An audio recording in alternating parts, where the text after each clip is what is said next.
Assalamualaikum warahmatullahi wabarakatuh. Perkenalkan, nama saya Afriati. Nama saya Lindiawati.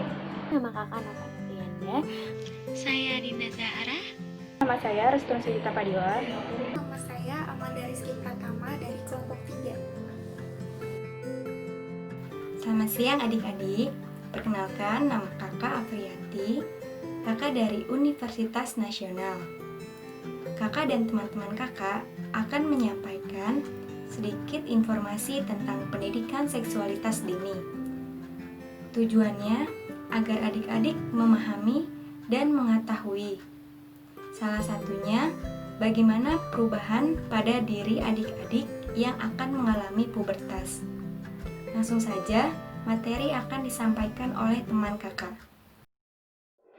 Ya, pemirsa, pergaulan bebas kalangan pelajar sungguh memprihatinkan, betapa tidak di Provinsi Lampung. Berdasarkan data Perkumpulan Keluarga Berencana Indonesia atau PKBI Lampung, belasan pelajar sekolah menengah pertama di salah satu SMP negeri kota ini dalam kondisi hamil. Pemirsa, menolak bertanggung jawab menjadi alasan sejumlah pria membunuh kekasihnya yang dihamili. Akibat pergaulan bebas, wanita hamil di luar nikah namun berakhir dengan kematian tragis. Di Bojonegoro, Jawa Timur, seorang pelajar membunuh kekasihnya, seorang janda yang telah hamil 6 bulan. Pemirsa, sejumlah santri geger mendapati temuan jasad bayi perempuan di pembuangan limbah sebuah pesantren. Polisi menangkap pelakunya berusia 15 tahun yang ternyata merupakan santri di pondok pesantren serta pria kekasihnya. Maraknya pergaulan bebas di kalangan pelajar lebih dikarenakan adanya waktu yang bebas serta tidak terkontrol oleh orang tua. Dampak pergaulan bebas tersebut membuat mereka banyak terjerumus pada narkoba, minuman keras, dan seks bebas.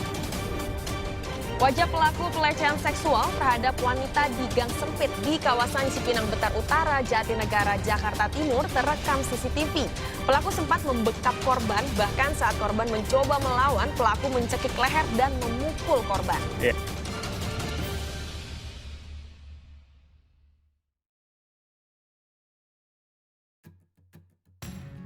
Baik teman-teman, langsung saja kita masuk ke materi yang pertama. Di sini saya akan membahas pengertian remaja dan hubungan seksual dini serta ciri-ciri pada remaja. Remaja didefinisikan sebagai peralihan dari masa kanak-kanak ke masa dewasa. Batasan usia remaja berbeda-beda sesuai dengan budaya setempat. Menurut WHO, batasan usia remaja adalah 12 sampai 24 tahun. Sedangkan yang digunakan oleh Departemen Kesehatan adalah mereka yang berusia 10 sampai 19 tahun atau belum kawin. Sementara menurut Direktorat Remaja dan Perlindungan Hak Reproduksi, remaja adalah usia 10 sampai 21 tahun. Hubungan seksual dini adalah hubungan seksual yang dilakukan di usia dini untuk menyalurkan atau mendorong hasrat seksualnya. Lanjut ke ciri-ciri remaja. Ciri-ciri remaja, ada remaja tahap awal berusia 10 sampai 12 tahun. Ciri-cirinya adalah merasa ingin bebas, lebih memerhatikan bentuk tubuhnya, ingin lebih dekat dengan teman-teman seusianya atau sebaya. Masa remaja tengah berusia 13 sampai 15 tahun. Ciri-cirinya adalah ingin mencari identitas dirinya, ada keinginan untuk berkencan atau tertarik pada lawan jenis, atau timbul perasaan cinta yang mendalam. Selanjutnya, masa remaja akhir berusia 16 tahun sampai 19 tahun. Ciri-cirinya adalah dapat mewujudkan perasaan cintanya, lebih berhati-hati dalam memilih teman, memiliki gambaran keadaan serta peranan terhadap dirinya. Mengenai perubahan fisik pada masa remaja. Perubahan fisik pada masa remaja ini mempunyai dua tanda. Yang pertama, tanda-tanda seks primer dan tanda-tanda seks sekunder. Tanda-tanda seks primer pada laki-laki adalah laki-laki akan mengalami mimpi basah. Hal tersebut menunjukkan bahwa fungsi organ-organ reproduksi pada laki-laki telah matang, sehingga ia mengalami mimpi yang berkaitan dengan hubungan seksual, sehingga laki-laki tersebut akan mengeluarkan cairan sperma. Sedangkan pada perempuan adalah perempuan akan mengalami haid atau menstruasi, yaitu keluarnya darah kotor dari vagina. Selanjutnya adalah tanda-tanda seks sekunder pada laki-laki, yaitu tumbuhnya jakun. Jakun adalah bagian yang menonjol di leher seseorang Suara laki-laki akan terdengar lebih berat atau lebih besar, dada laki-laki akan terlihat lebih bidang, dan tumbuhnya rambut di bagian tertentu, seperti bagian kemaluan, ketiak, dan kumis. Sedangkan pada perempuan akan mengalami pembesaran pada payudara, pembesaran pada pinggul, dan tumbuhnya rambut di bagian tertentu seperti kemaluan dan ketiak. Selanjutnya adalah faktor-faktor yang mendorong hubungan seksual dini. Yang pertama adalah faktor fisik. Klien dapat mengalami penurunan keinginan hubungan seksual hanya karena alasan fisik. Hal tersebut dapat terjadi karena aktivitas seksual itu dapat menyebabkan rasa nyeri dan ketidaknyamanan. Bahkan hanya membayangkannya saja bahwa seks dapat menyakitkan sudah menurunkan keinginan seseorang untuk melakukan hubungan seksual. Contohnya penyakit minor dan keletihan menjadi alasan utama seseorang untuk tidak merasakan hubungan seksual. Ditambah lagi citra tubuh yang buruk dan diperkuat oleh perasaan penolakan atau pengubahan bentuk tubuh. Selanjutnya adalah faktor hubungan. Masalah dalam berhubungan adalah dengan mengalihkan perhatian seseorang atau pasangan kita dari keinginan hubungan seksual. Setelah berjalannya waktu, kemesraan akan mengalami kemunduran sehingga kita akan dihadapkan dengan satu permasalahan, yaitu nilai dan perbedaan gaya hidup. Maka dari itu, keterampilan peran sangatlah penting ketika kita menghadapi rasa keinginan berhubungan seksual. Selanjutnya adalah faktor gaya hidup, seperti penyalahgunaan alkohol dapat mempengaruhi keinginan seksual. Namun pada kenyataannya menunjukkan bahwa efek negatif alkohol terhadap seksual itu melebihi euforia atau perasaan yang sangat berlebihan. Yang terakhir adalah faktor harga diri. Faktor harga diri ini sangatlah penting, sehingga tingkat harga diri juga dapat menyebabkan konflik yang melibatkan seksualitas. Namun, jika harga diri tidak diperlihatkan, maka akan timbul perasaan kuat tentang seksualitas diri. Dengan mempelajari keterampilan seksual yang akan menimbulkan perasaan negatif, harga diri seksual dapat menurun dengan banyak cara, yaitu dengan cara pemerkosaan, insest, dan penganiayaan fisik atau emosi yang meninggalkan luka yang sangat dalam. Di sini saya akan memberikan beberapa cara untuk mengendalikan dorongan hubungan seksual ini. Yang pertama yaitu taat beribadah kepada Tuhan Yang Maha Esa. Yang kedua yaitu remaja memahami tugas dan kewajibannya seperti membantu orang tua, belajar ataupun bekerja.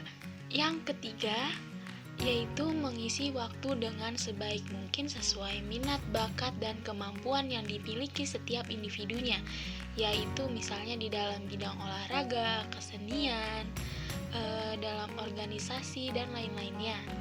Yang keempat juga harus ada pengawasan dari orang tua.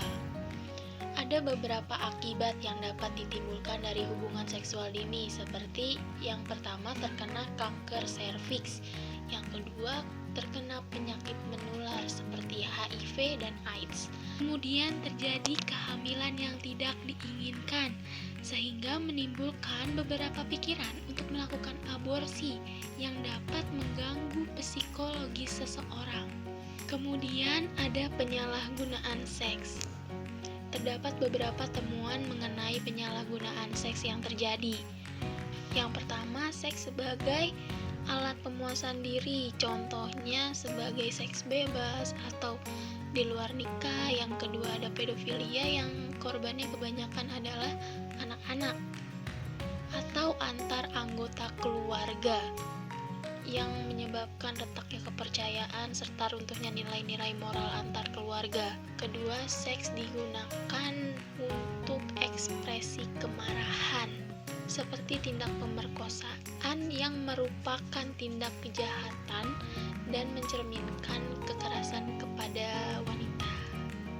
Yang ketiga, seks sebagai kekuatan. Terakhir ada eksploitasi komersial yang merupakan bentuk paksaan dan kekerasan terhadap anak dan sejumlah tenaga paksa.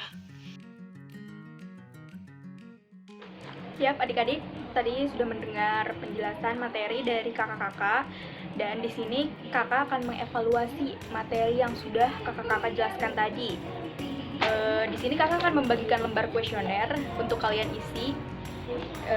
Di sini itu ada identitas, Jadi kalian bisa mengisi identitas kalian seperti nama, umur, jenis kelamin, dan kelas.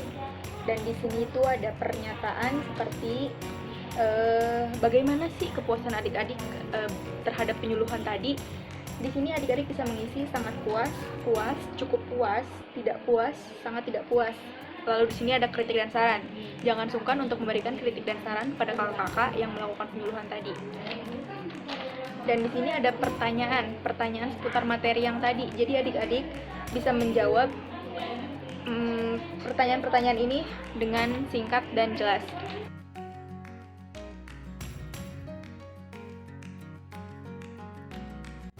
Di sini saya akan menyimpulkan materi yang telah disampaikan oleh teman-teman saya.